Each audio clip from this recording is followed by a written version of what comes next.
Hey y'all, Pastor Jeremy here with this week's Saturday preview. So this Sunday, we're going to be in a very, very familiar text, an incredibly familiar passage. People who have no church experience are familiar with this story.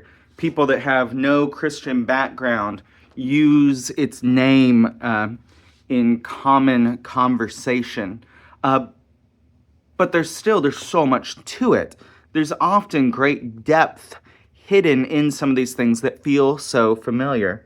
So this Sunday we will be in Luke 15. Stop me if you've heard this one before. A certain man had 2 sons, and the younger of them said to his father, "Give me my portion of the inheritance that shall be mine when you die." And he takes that and runs away. The story of the prodigal son has been tackled from so many angles. We're all familiar with it. We're familiar with its spiritual meanings. We're familiar with the experience of being welcomed home, regardless of what you've done, into the loving arms of Father God. We've heard the perspective of the older brother, of how some of us fall into that space of being frustrated when other people's sins are forgiven. We've understood the perspective of the parent hoping and praying and waiting for their child.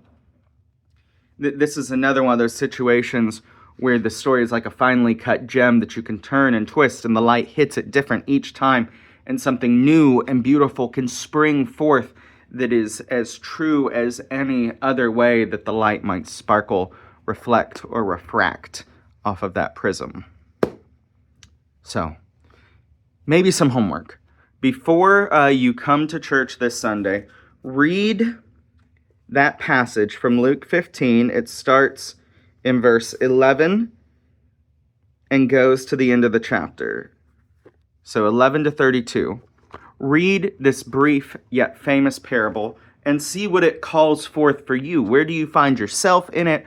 What stories come to your mind? What sermons do you remember? That's a weird one. We don't often remember sermons, but the story of the prodigal son is often powerful enough for it to really get its hooks into our hearts and our minds and our memories. So there's some homework. Read the story, and then we'll see what we can do with it together. Grace and Peace Church, I hope to see you today from 8 to noon at the church mission work party. We've got all sorts of tasks. If you're just seeing this now and it's not noon yet, come on over. And there might even be some work left if it gets past noon.